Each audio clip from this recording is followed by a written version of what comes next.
Ayan, ito naman yung second time. Kape muna tayo dito. Medyo maaga-aga pa naman. Mamasyal daw muna kami dito sa may SM Dasma. Ayan, dito yan. SM Dasmariñas, Cavite. Dahil luwag pa ng parking ngayon dahil maaga pa. Hindi pa nga open yung SM. 10 minutes pa bago mag-open. Ikot-ikot muna tayo dito sa may SM Dasma. Habang naghanap na makakainan. Dito. Anong gusto? Kakape ba? Hindi ko alam sa'yo. Sabi mo kasi sabaw na lang. Ito kape ito. Ay di bibili lang ng kape. Kaso kung magkakape, tapos bibili tayo ng sabaw. Sama pa gusto kumain. Food. Yan, may mga tindahan dito, mga bago. O yan, daming pagkain. So, ano, Hot Star. Yan. Ayun, mga souvenirs. Ay, gaganda.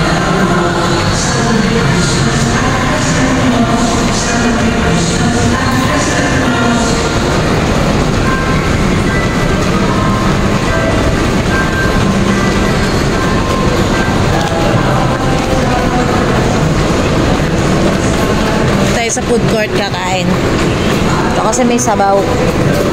Yan dyan. Yan dito. Yan, makakapili ka dito ng maraming pagkain.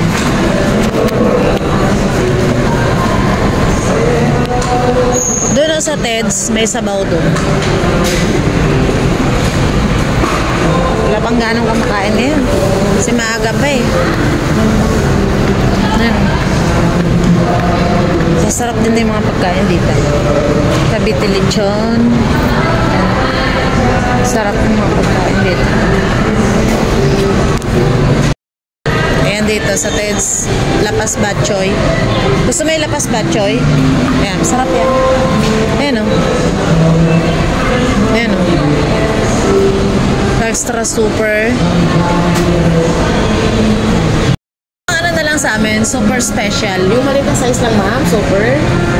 Gano'n ba kalaki yung Maliit. Maliit. Kumain, umorder sa Ted's. Super special. Ito, sarap na nga pagkain.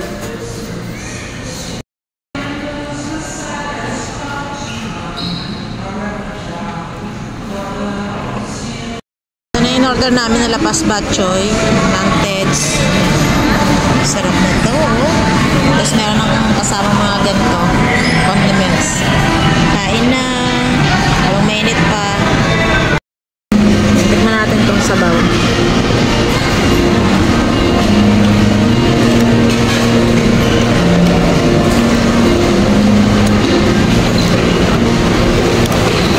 Lagyan natin kalamansi.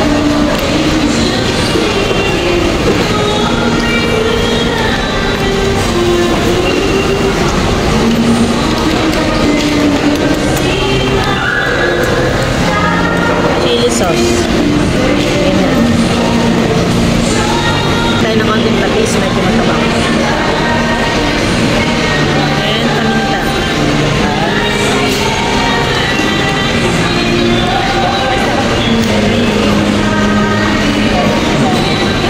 Daming sahog, oh.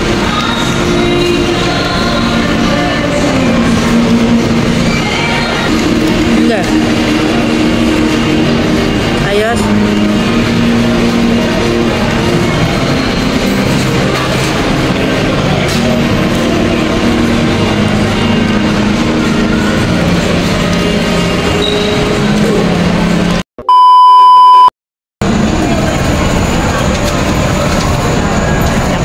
Ako ng kaunting tinapay dito sa French Baker. Yan.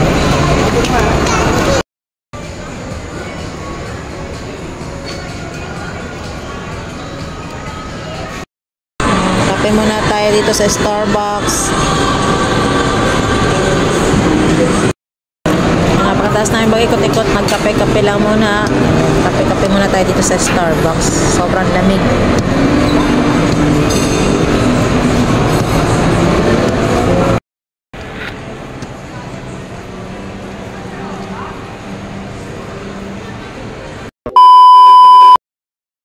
Yan, meron tayo dito mga apple, may mangga and may grapes, may banana and ito yung yung lukban.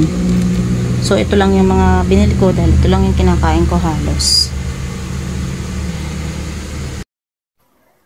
So dahil mag-New Year na nga, ay gagawa tayo nitong mango graham. Kahit medyo mahal yung mangga, eto nga at bumili tayo ng 3 peraso. And meron din tayo ditong graham dahil merong namigay sa atin na nakaraan. Meron din tayo ditong Angel All-Purpose Cream na chilled na yan overnight. Bubuksan ko na lang siya mamaya kapag gagamitin na. And meron din tayo ditong creme densada. Eto, nagdagdag lang tayo nitong MY Sun Graham na Crush Honey Graham para panglagay natin sa toppings. And syempre, nakaprepare na rin yung ating pang-mix dyan para mas maganda yung volume nitong ating all-purpose cream. Kaya tara, samahan nyo ako. Simulan na natin gumawa ng mango graham. Maglalagay lang muna tayo nitong plastic sa kamay para hindi tayo maglagkitan. Kasi mahirap naman yun, naglalagkit yung ating mga daliri habang naghihiwa tayo nitong mangga. Yan, eto muna yung malalaki. Titingnan natin kung ilan yung magagamit nating mangga. So, malalaki nga itong nabili ko, no? Kaya titingnan ko kung mauubos ko nga itong 3 malalaki. Yan ang gaganda ng mangga at ang bango. Pero guys, sobrang mahal ng mangga na to, ha? 200 pesos yung 3 peraso. Ayan. So, ang gagawin lang natin dito, hiwa-hiwain lang natin yan mamaya. Para ita-toppings natin to, ha? Ayan. Bihira din naman akong gumawa ng mga dessert kung ganitong may okasyon lang. Kasi nga po, kapag tumatanda na tayo, is medyo bawal na rin sa atin yung ganitong mga matatamis. Kaya medyo bihira tayo gumawa. So, mamaya tatanggalin ko na lang yan. Hiwa-hiwa lang muna natin.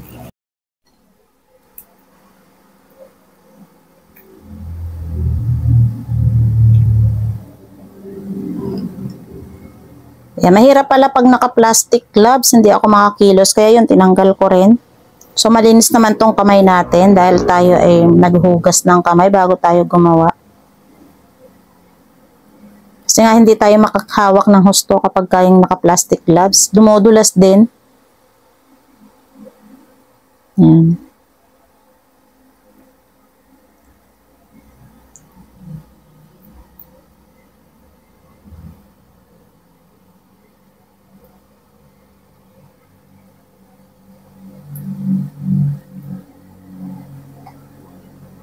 Yan.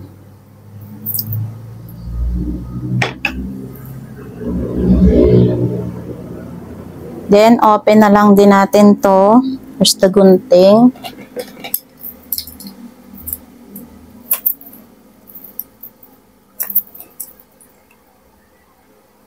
Check muna natin yung expiration date. So, hanggang February 2025 pa to. Medyo matagal-tagal pa. Okay? So, ilagay na rin natin tong creme densada para mas mabilis na nating magawa maya-maya.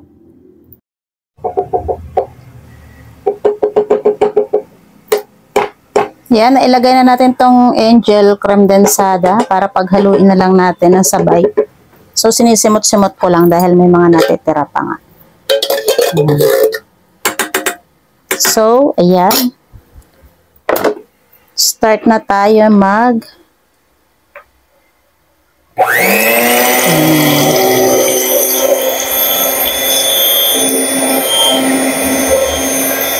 Ito lang yung kagandahan kapag may mixer ka.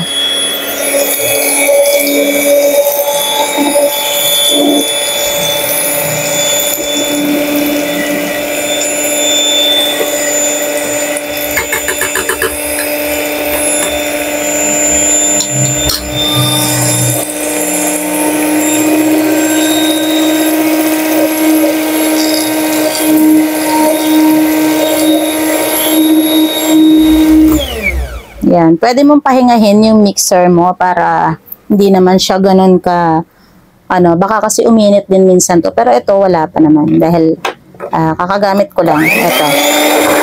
Yan.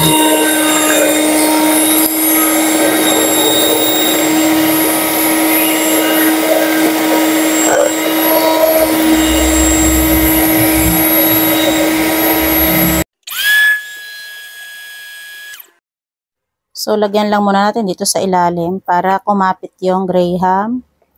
Ayan. So, ganito ako pag gumagawa ng mango graham. Lalagyan ko muna itong pinaka-ilalim niya. Para naman mas masarap. Ayan. Tapos, maglalagay na ako nito. Ayan. So, ang paggagawa naman po nito is kanya-kanyang version kung gaano katamis yung gusto nyo. So, sa akin, sakto lang dahil hindi nga po tayo sanay sa medyo. So, sobrang matamis. Ayan. Meron palang nabibili na tab para talaga sa mango graham. So, itong akin naman ay pansarili lang. So, dati gumagawa pala ako nito, no, pang business. Ginagawa ko rin siyang pambenta. Ayan. So, bale ito ngayon ay aayusin lang natin. Ayan. So, after isang patong, maglagay ulit tayo nito. Yan, ganyan-ganyan lang naman paggagawa nito, guys. Madali lang. Pinaka-importante lang naman dito ay yung sakto yung mga lalagay mong ganito. Mix, milk, condensed milk, and all-purpose cream. Then, maglagay ulit tayo. Ayan. Ganun lang naman yung procedure dyan. So, ganito siguro. Ay, ganito pala. Ayan. Para mas, siya, mas bongga. Ayan.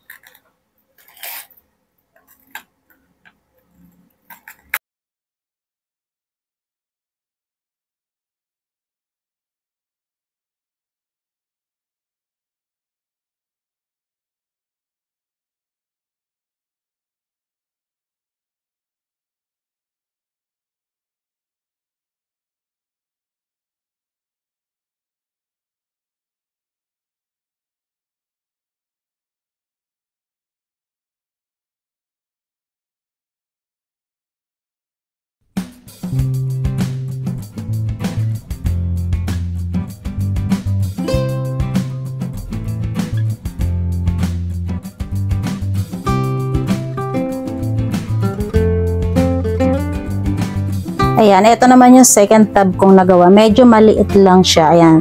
Swak ito sa pambenta, yung ganitong size. Dati ganito yung ginagawa ko na pambenta. Ayan. Ayan, kita nyo naman, hindi ko tinipid yan sa gatas. Ayan. Yeah, sarap. At ito yung nagawa natin sa ating mangga. Ayan yung mango graham. Yung isa medyo malaki and yung iba, sakto-sakto lang yung laki. Ayan, kitang-kita nyo naman, oh. Sobrang sarap niya na tingnan, lalong-lalo kung malamig yan. Ayan, that's it. Ito yung aking mango graham. Ang dami ko palang nagawa doon sa aking mangga. Ayan, oh. 1, 2, 3, 4, 5. So, bali pang 6 itong malaki. Diba? Talagang sinimot ko yung pinakabuto ng mangga.